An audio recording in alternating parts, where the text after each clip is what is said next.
Star-Lord. Finally. Hey dude, you ready for the... Alright asshole, who the hell are you? Dude, relax. See? It's me. Grant? Well, what's with the Star-Lord helmet, dude? People have been asking for this for a while. It's just... I thought it might look a bit weird without any hair on my head, so I was looking for a wig. Dude, don't be so insecure. You don't need that wig. Really? Totally. You look weirdly weird even without the wig. You know, because you're ugly.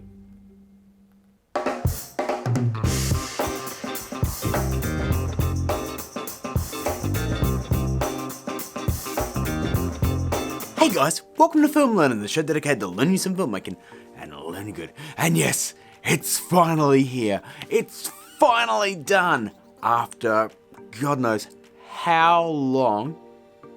The Star-Lord helmet effect is here. Lawrence? My God. That was warranted because this has been a long time coming, guys. Now, this thing goes for a while, so I'm just going to shut up and get to, the relevant stuff. So, in order to complete this effect, I highly recommend you shoot on a green screen if you have any hair whatsoever.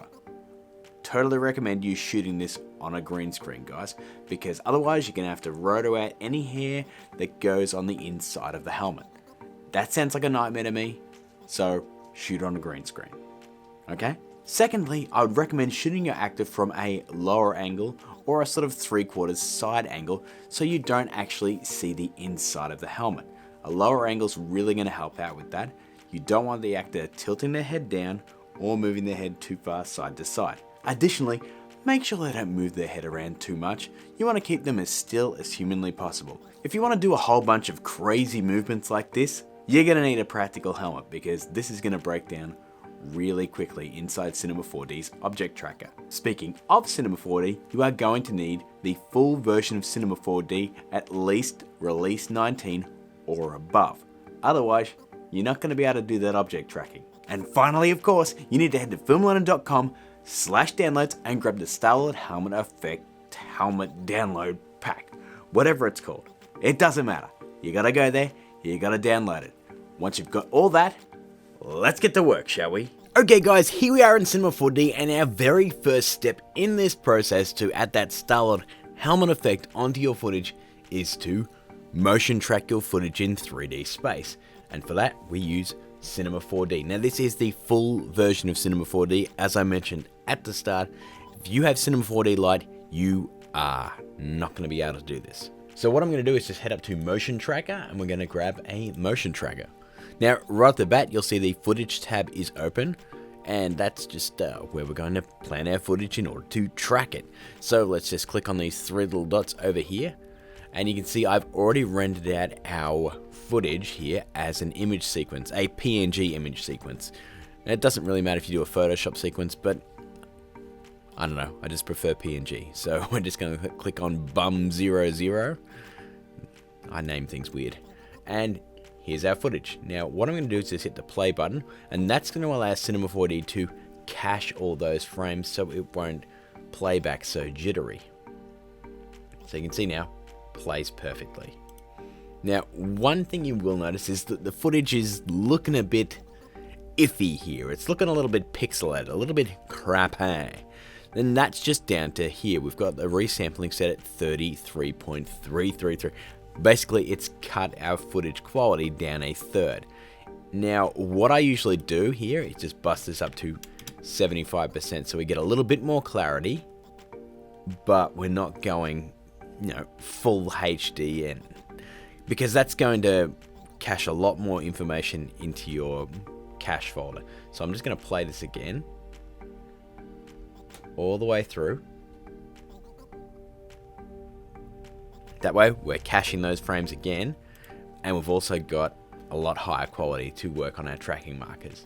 Now you can see I've got some green tracking markers on my forehead, but that's not all we're going to be tracking, because you can see I have a fair few freckles and spots and, I don't know, Mr. Burns style spots on my head, and we can use those to track as well, because at a bare minimum the motion tracker in Cinema 4D requires 7 tracks. If anything else, you want at least 7 tracks to be good tracks. So in order to start the process, what I'm going to do is I'm just going to rewind this back, head into 2D tracking, manual tracking, and from there we want to hold down the control key and let's just say select this green tracker right here. You can see immediately a tracker comes up on my head, and what I can do is just adjust this slightly, and then you see a magnified version of it, and I'm just going to select that darker little spot just there. Now this is the search window right here. It's the same sort of controls as the tracker in After Effects. So if you want to make that bigger and encapsulate the entire green tracker, you can. And from there, all we need to do is just hit here, and that's done. If we hit the play button, you can see that it tracks pretty well. And that's one track already done. Now, that's what happens when things go well. Let's just keep tracking and we'll see how we go now. So next one I'm going to grab is this green marker right here. So hold down control, click that. I'm just going to expand that out a little bit and we'll hit play again. Now notice I didn't do the shot where I'm revealing the helmet. Now that's completely on purpose, guys, because this is much easier and it's a better example of what I would like you to do as a shot using the Star-Lord helmet effect. So not bobbing your head around and moving it left and right and doing massive turns. Your best bet in order to pull this off is to just do a static shot of you barely moving. So if we play through again, you can see that one. You can see it goes a bit crazy there. So how do we fix that? Well, what we can do is we can just come back to where it's actually tracking well, and then we'll right click and say insert key at track position. That way what happens is Cinema sees that as a good part of the track and it reanalyzes the rest of the track that it's previously done. So you can see now that actually is a lot smoother, but it does go back and wiggle a little bit here. So what I'm going to do is I'm going to do that again, and you can see that line there completely smoothed out. And see it gets a bit wiggly here again. So what we'll do is go back again, insert key at track position. You can see it's smoothed out once more. And there we go. Those ones are looking good. We can now move on to the next track. And that one's not great. You can see that if we move from frame to frame, we might need to just insert a couple of keys here. I haven't had to manually adjust it as yet, so that's good, but you can be in a situation where that will actually happen. And I might insert another one just there, just to smooth it out overall. So you can see in just a matter of minutes, we've already got 3 tracks. And the process isn't ridiculously difficult, is it? So let's keep going. We want to get as many tracks as we can, because the more tracks that you have, the better the 3D solve is actually going to be. Talking to enough people now about object tracking in 3D, you're really better off with a black marker, because that's as stark a contrast from your face as humanly possible. So doing pretty well. We've got 6 tracks so far. All of them are looking pretty good. Only had one really wobbly one so far. Okay, so let's grab another one. Grab this one here. It also helps that we're not really moving around too much. It's a nice steady movement and there's not a lot of motion blur. So let's go ahead and track forward. Okay. Review this one. And you can see this one's actually dropped the track right here, so it's gone red. So what we're going to do is we're going to insert a keyframe here at the track position. You can see it's actually added more frames now, so it's picked the track back up.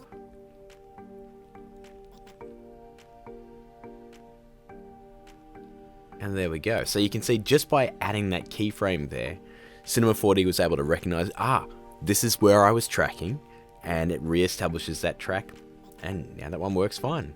I'm going to keep going So I'm just going to fast forward, guys, until I've got as many as I want. But like I said, at a bare minimum, Cinema 4D requires 7 tracks to establish a 3D solve. But you never just want 7. Get as many as you can. Okay guys, so we are back and I've settled on 17 tracking markers. So you can see I've got a whole bunch of them and they're all telling the same story really. You can see the motion trails on them. We've got a whole bunch of freckles tracked as well as the tracking markers on my face.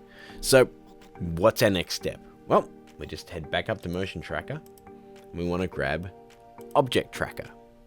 So object tracker is the thing that's going to do a 3D solve of all these markers.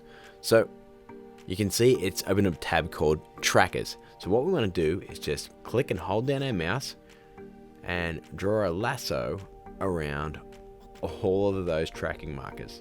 Now let go. That's got them all. Here they all working in unison. Very cool. And what we're going to do is come down here and hit assign selected. So all 17 are in there now, and then we'll click on the tab reconstruction, and you can see that this says run 3D solve for object. If you have less than 7 trackers, this thing will be grayed out and you won't be able to click it. But I've got a whole bunch more than that, so let's go ahead and click that. You can see down here, it ran the 3D solve and now it says deferred solve finished. You can see now we've got an axis point here, and our 3D tracking is completely solved. So you can see that axis point stuck to my eyebrow there, and it works great. So we can now move on to adding an object into the scene. So the first thing we want to do is head to our primitives and add a null. Now what I'm going to do is I'm going to drop this null into the object tracker, and you can see that it's totally messed up the position of the X, Y, and Z axis. So what we're going to do is just delete those. 1, 2, 3, and hit apply. And now our axis point is 100% aligned with those markers. So if we go to our multi-view, we go to top and zoom out and zoom back in, we've got our camera there, and you can see that right smack bang in the middle of our tracking markers here is that null. So you can see all those tracking markers are in 3D space. So if I pop down user features, this is where all of our tracking markers are actually housed. And you can see we've got green ones all the way down to a sort of a weird transition between them, and then we've got red ones. The red ones are bad tracks, and all the green ones are good tracks. You want to have more good tracks than bad tracks. So we've got some really good ones here, and we've got some not so good ones here. But it's only until we get about the 10 trackers in that we start going bad. So that's a good sign, I think. So you can see most of the ones on the forehead here are good tracks, and then we've got a good track here on the lip. I'm confident that we're going to do quite well here. So with this null, we want to constrain that to the position, the scale, and rotation of our track here. So what we're going to do is we're going to go to tags, character tags, and we're going to grab a constraint tag, and we're going to click PSR, which is position, scale, and rotation. That will stop that from moving anywhere. So now we'll be able to drop 3D objects into that null, and they'll be actually constrained to our motion tracker points. Okay, so it is time to add the helmet. So I'm just going to head up to window where I've previously opened our helmet project file. There it is. So you can see also that I've got some lighting and I've got a sky environment all done, but all we're going to do right now is just copy that helmet file. So we've done that, and then we're just going to head straight back, and I'm just going to Control V and paste this in. Now this does take a little while. I know it did on my PC. You can also just head up to File and go to Merge to bring it in. That's also another way to bring it in as well. I just already had it open, so I just thought I'll do this. Now all I'm doing is just clicking yes to import all of the textures. That way it won't freak out on me. So it'll load a little bit longer, just a little bit longer, and then you'll see it'll pop on. There we go. So it looks pretty good right off the bat. It looks a little bit big, but that's with good reason. If we switch to multi-view and just hit the top down, you can see there's our tracking markers there, and you can see our helmet is quite a ways ahead of them. So what we're going to do is we're going to grab our Star-Lord helmet and we're going to drop it into that null that we created earlier. And you can see now that we've got some messed up stats down here. So what we're going to do is just zero that out just like we did with the null object. 0, 0, 0. Hit apply, and you'll see that it is now in position around our tracking markers. Nice. So let's now switch back out to perspective mode. Oh, there we go. And you can see we have a little bit of scaling to do. And this is where the tedium does set in a little bit, guys, because we have to grab the scaling tool and we have to just make this fit to our face. But how do we do that if we can't see through it? Well, that's pretty easy. We're just going to go over to the Star-Lord helmet. We're going to go into our Cinema 4D tags and grab a display tag. And what this allows us to do is we click this here and we bring this down to lines. We can now turn that to a wireframe and we can see through it, which will allow us to scale and manipulate our helmet and fit it to our head quite well. So you can see I'm doing that now. Now I'm just going to move this on this axis and over on that axis there. I'm not going to touch the Z axis yet because that'll push our helmet further back in space and it's less likely to work with our tracking. So you can see you can rotate this thing, you can scale it up, you can adjust it however you like, and it's still going to fit to that animation. So I'm just going to scale it up just a little bit more just to encapsulate my gigantic head and ears. So that looks pretty good to me, guys. So what I'm going to do is just click off it. You can see that my eyes are aligned with it. And I'm just going to go into the display tag and turn that back off. And bam, we now have a helmet in place. So let's hit play and see how that looks.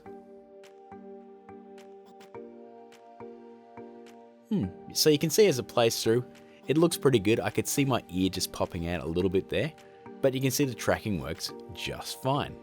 So it's at this point we can just sort of move back and forth and just see what's working and what isn't, and then we'll just refine our scaling and our adjustments to better fit my head. So you can see on this side I've got a little bit of my head popping out.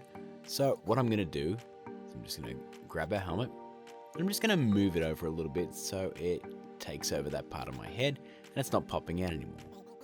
That looks pretty good. What we'll then do is just move back in the animation and just see if my ear pops out, which it does quite heavily right there. So we can now adjust that as well. So what I might do is just push this back in Z space just a little bit so that it's basically on par and parallel to my forehead. So just a little bit, that'll do. And I'm going to switch back to perspective and just test it out a little bit more. So you can see that it's already helped me close off that part of my ear that was sticking out, and just a little bit of scaling. Okay, so that looks pretty good. So my ear is now completely covered. And if we turn around, that part of my head is fully covered as well. But it's not quite there yet. We've still got to do just a little bit more refinement. And that's when this FFD container actually comes into play. So what I mean by the FFD container, you can see this weird looking purple outline shape that's all around the helmet. Now, what this allows you to do is actually modify the geometry of the helmet in a completely non-destructive way. Now, for example, this part just up around my temple here, it's looking a bit iffy, like it's not quite wide enough to encapsulate that part of my egg head. So let me just show you how you do that. First off, we collapse down the Star-Lord helmet, like so. We then collapse down again and you'll see the FFD right here. So in order to modify that, we need to change it into point mode, just like that. Now we're able to actually select these bounding points here and just using the axis tools, we can stretch that out. Same here. We can just move that down and stretch it out. So this is a really, really easy way of adjusting the geometry of your helmet to fit your head without actually destroying any part of the geometry. It's a really easy way to do it, and I thank Crimson Wrens for actually showing me that this was possible. So you can see that looks a lot better. But I can continue to refine and adjust this until the cows come home, really. I can just keep going and going and going. But for the sake of the tutorial, let's just say I'm done. So we'll just check out a preview, and I think that's pretty good. Now you might notice that you can actually see inside and see the back of the helmet. Well, we're going to deal with that. But for now, the tracking's working and our sizing's working just fine. So let's move on to the next step. Okay, so for the rest of the tutorial, I'm going to be working on the reveal shot here. This was tracked in the exact same way as that first shot we've been working on. It was just more complicated due to all the movement happening here. I merely used the first shot as it was a better example of how to track your footage. So let's talk about how I removed the back and side of the helmet here in the final shot. Now, here's the thing guys, this can be done in a few different ways and it's not exactly a pleasant thing to do. So take my advice and shoot this shot as recommended so you don't have to do this. Firstly, you can mask it out in After Effects using Mocha after rendering, which is great if you don't move around a lot. You can also use an object buffer within Cinema, which is basically adding a shape like a sphere in front of that back piece of the helmet and telling Cinema to remove this in a multi-pass render. Sean Frangella's channel on YouTube has a great tutorial on this and it's in the card above. Now this is a good method, but I was getting this extremely annoying matte line around the top of my sphere here, so I decided to do something a little different. I modeled a very rough version of my head with a sphere and I textured it with a pure green luminance channel. I then used the compositing tag to remove that from any reflection, ambient occlusion, shadows, basically everything. That way, none of it would affect the helmet itself. I'll then have an object to key out when I get to After Effects. I then drop that into the track null and, well, I had to adjust a few keyframes for it to follow my head as best I could, since my head is moving around a lot and it's changing perspectives. This took some tweaking because the sphere is not exactly shaped like my egg head.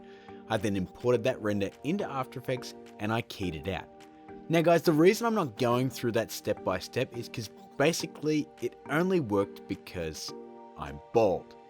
If you have hair, this won't work like at all.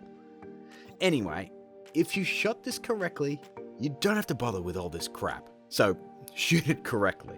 Now our next step here in Cinema is to light the helmet.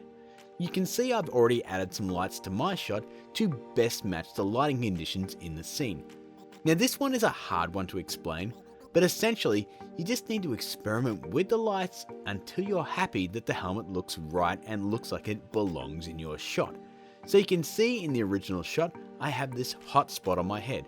Well, I need that same spot appearing on the helmet, like this. I also have this subtle accent light to my left, so I had to add one on the other side of the helmet to get that look. My advice here guys is to take your time with the lighting and nail it. It's the difference between this looking good and looking great.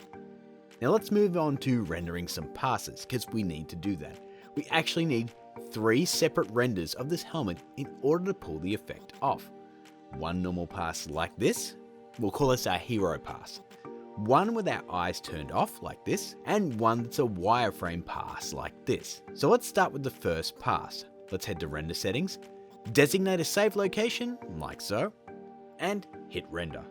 For the purposes of the tutorial, I'm just using the standard renderer, but by all means guys, have a play with all of the renderers and see what works for you. Our next render is when the eyes have turned off, so let's do that now as it's a pretty easy adjustment. All we need to do is click on the eye glow material right here, head into luminance and drop it down to 0. We'll then head to color and adjust the color here to a black, and then we'll set the mix strength here down to 50%. Done. We can now head to our render settings, rename this file, say eyes off, or something to that effect, and then we'll render that out as well. Okay, onto the wireframe, and this is super easy too gang. All we need to do is go to render settings, go to effects and add cell renderer. From there we set the background color to black and the wireframe to white. If we check out a preview render, you can see we now have this sweet wireframe of our helmet model. And of course, we'll need to head to save, rename our save file to something like wireframe, and then render away. Now guys, it is important to mention that you don't have to do the entire render. You can just render out a part of this by setting your frames to manual and just typing in the frame that you want this to start and the frame you want this to end. You'll actually notice I only rendered a small portion of the eyes off and the wireframe passes when we jump into After Effects. And that's mainly because we don't need the start of those, so there's really no point in rendering them out. Okay, I've now rendered out all 3 passes and we can get the heck out of Cinema 4D right now. Done. Okay, here we are in After Effects for the first time in this tutorial and I've imported all 3 passes into the project. I've also already keyed out all of the green from my passes and I've rendered them out to make the next part less confusing. You'll also notice I've got our original shot that I exported to Cinema already set up in a comp right here. So our first step here is to drag our first pass into the comp like so. Done. Now let's check out a preview. This looks good, but now we have to blend it. Let's start by adding some much needed motion blur, gang. Now I usually use Real Smart Motion Blur and I use that in my final shot in the episode, but for the purposes of the tutorial, I'm just going to add pixel motion blur and just keep everything in-house. Nice. Already that is looking a lot better. But of course, the next thing we need to do is to color correct our helmet to fit into the scene. It's a little dark and it's a little too saturated for what I've shot. To do this, I'm going to use Colorista 4 from Red Giant Gang because it's so easy and I own it. But feel free to use whatever coloring plugins you like. If I turn this on and off, you can see it's a relatively subtle difference, but it does make a difference.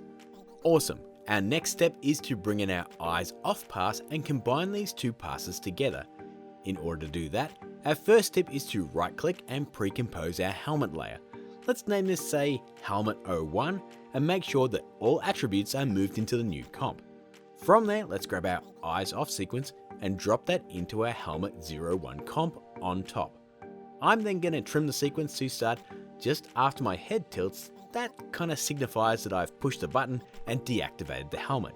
If you like, you can go back and forth between the comp and the footage to better nail the timing. Or, as I mentioned just before, you can designate a start frame in Cinema so you can just drop this render in very easily. Up to you. Now let's finish this off by trimming our original helmet layer to end when our eyes off layer starts. Done. That looks pretty good now. Let's finish that off by copying our motion blur and coloring effects onto that layer. Much better. Okay, moving on from there. Our next step is to animate the reveal of our face through masks. Now, there's a few different ways to do this. You can hand animate the masks, you can track the masks in After Effects, but we're going to do kind of a combination of both, as we're going to use Mocha to both track the helmet and export masks. So let's turn off our motion blur for now on both layers. Oh, and we'll also want to trim this comp to the work area so that we don't have that back end there. Head back to our original comp, select our helmet layer, head to Effect, Mocha and select Mocha AE. And now let's launch this bad boy. Okay, we're in Mocha. The first thing that opens up in the unmasking effect is the eyes. So let's start by tracking both eyes. But firstly guys, we don't need to track anything before the eyes go dark. So we can easily adjust this by designating the tracking area by moving up the start marker to this point like so. Nice. Now let's start tracking. For this, I'm going to grab the ellipse mask and draw a nice circle around the eye area like so. I'll then adjust it so it fits just right.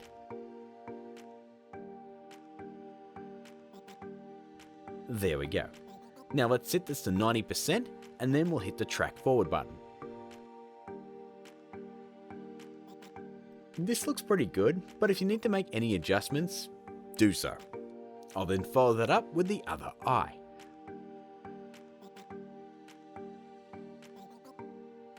Done.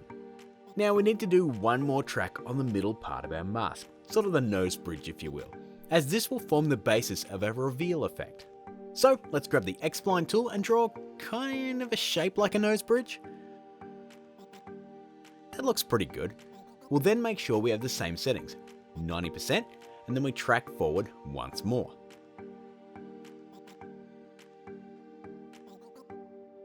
Awesome. Now that we have this track, I'm going to start keyframing this to rapidly expand as we move forward. So let's skip ahead, say 5 frames, add a keyframe. We can then move forward, say 5 to 6 frames, and adjust the points to be much larger. That looks good. We can then move forward frame by frame, adjusting the mask to encompass more of the helmet. Each frame expanding a little bit more until eventually we have the entire mask inside it. Now gang, you can get super detailed here and slow here, or you can do it quick. For the purposes of the tutorial, I'm doing it quicker, over the course of say 6 to 7 frames, and going pretty crude with my shapes, but feel free to take your time.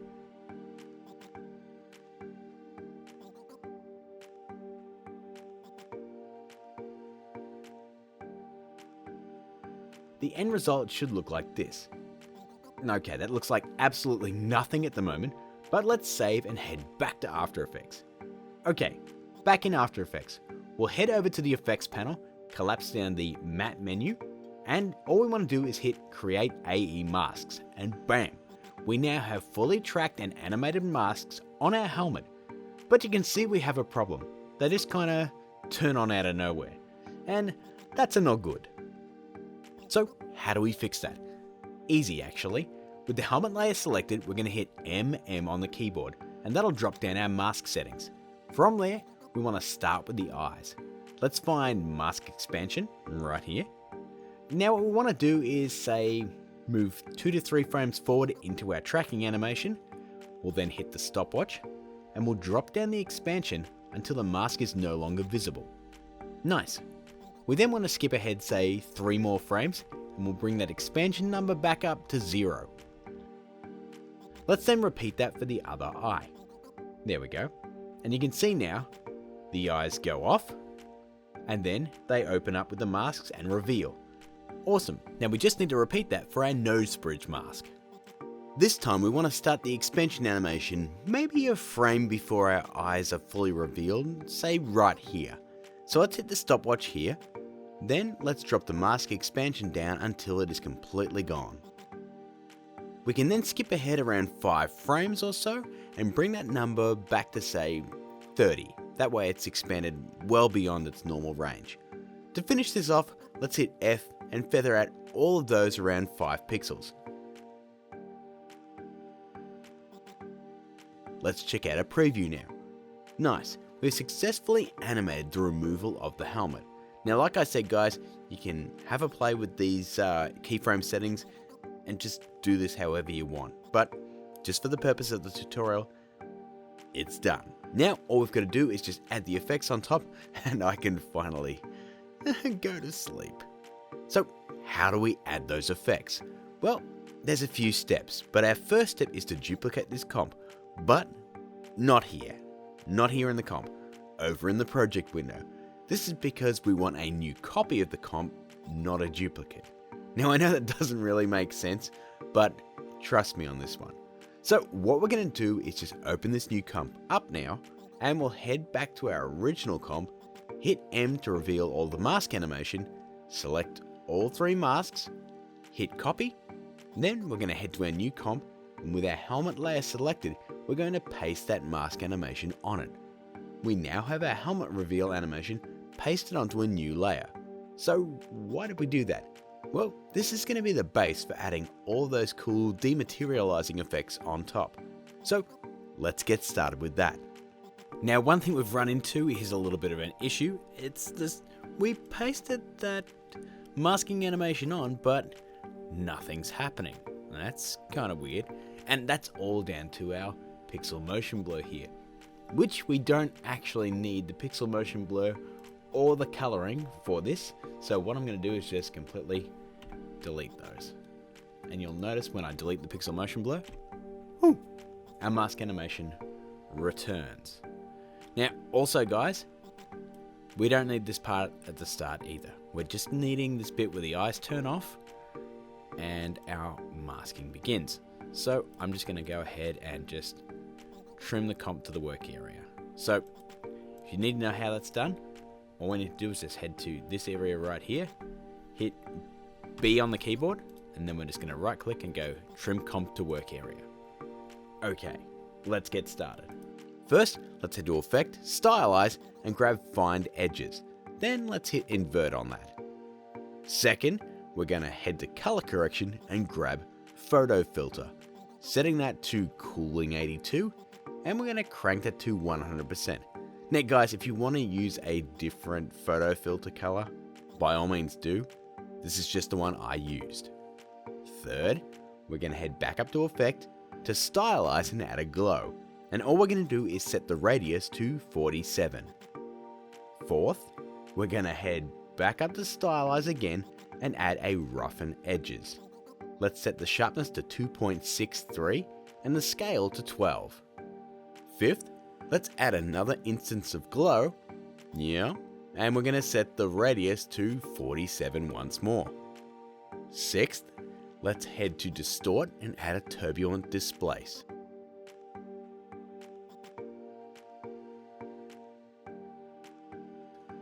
We're going to set the amount to 59, the size to 8, and the complexity to 5.2. Let's then hit the stopwatch on evolution right here. Head to the end of the layer and set it to 2. Seventh and finally, we're going to stylize one more time and we're going to add a CC class, making sure the source is set to the helmet layer and we're not going to change anything else. And we're almost done. What we need to do now is just bring in our wireframe pass and we're going to add that in on top. There we go. Let's then change the transfer mode on that one to soft light. We're also going to add a photo filter to this one using the same cooling color as before and make sure that's set to 100%. Done. Our last step here is to copy our masking animation onto the wireframe pass like so. Nice, let's check out a preview. As you can see, we have a nice sort of hologram-ish effect with a hint of wireframe model peeking through. Now, let's blend this into our final shot. Let's head back to our final shot, and there we go, and drop our effects comp on top and change the transfer mode to add. Right away if we preview, you will see a problem.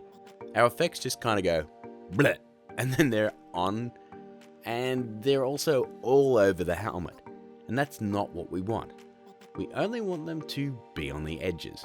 So let's fix that. We're going to start by selecting the layer, then we're going to grab the pen tool and draw a mask around each eye like so, just making sure that they are set to add. We'll then feather those out around a decent amount so that they look smooth. Now on this side of my face, that's going to be 100 for me because it's larger, and on this side, it's about 33. Let's then move forward a few frames and we're going to adjust the shape of each of those masks to accommodate the change of the mask reveal shape.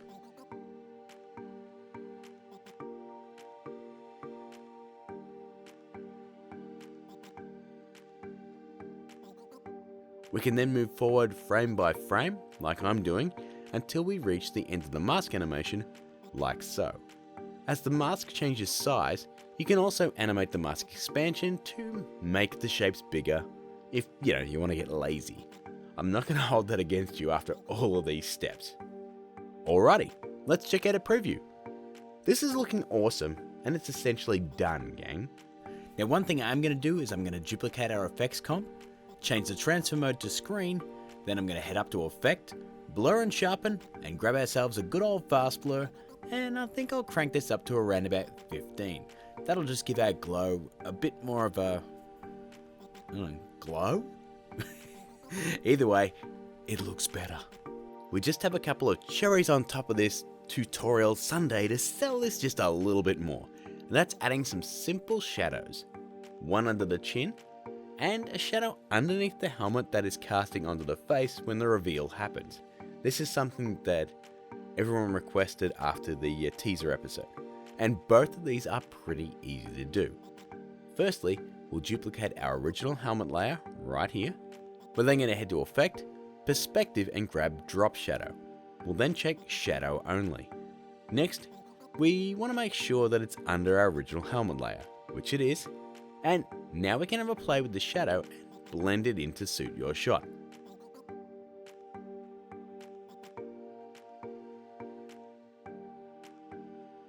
Now, firstly, I'm going to pre-comp this and call it shadow, making sure that we move all the attributes into the new composition. Next, we're going to grab the pen tool and just mask under the chin area here and just feather that out. Let's then duplicate that layer, delete the mask. We'll then draw a new mask only encompassing this side of the helmet here, avoiding the chin area so our shadows don't meld together. That looks good. We can then open up the shadow comp and adjust that shadow to suit the face. Done. Let's now have a look at the final shot. We have the helmet on, moving around, the eyes turn off, it reveals my uggo face, and that is it, my friends. All those steps make a Star-Lord helmet effect. And I am more than happy to say that that is another effect. Done. Now guys, just one quick thing. You may have noticed I left out how I painted out the tracking markers on my face. That's on purpose, gang. That requires its own episode, and I'm not going to touch on that here. I do have some links down in the description to some tutorials that cover that, but I'm going to do my own episode on that, so keep an eye out for that. Add up all of those steps and you get something like this. Hey dude, you ready for the... Alright, asshole. Who the hell are you? Dude, relax. See? It's me. So guys, that was the long-awaited, long-gestating Star-Lord helmet effect. This one was a doozy. But as you can see, once you jump through all those hoops, get all those steps done, it's still a hard effect. Yeah. All I can say about this one, guys, is I'm glad it's over. So if we lower that all the way down to 0.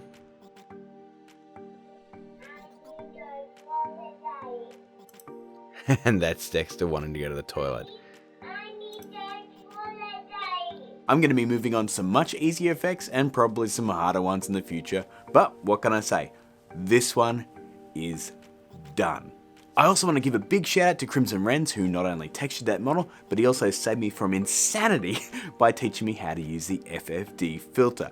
You are an absolute legend, mate.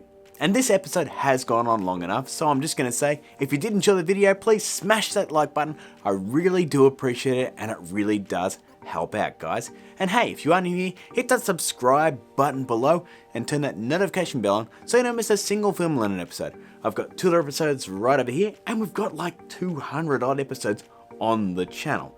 I've got my social media crap all the way over here, as well as the Patreon if you want to support us, or you can click that join button below and support us directly on YouTube. But until I see you again, I'm gonna go have a nap, and you keep learning.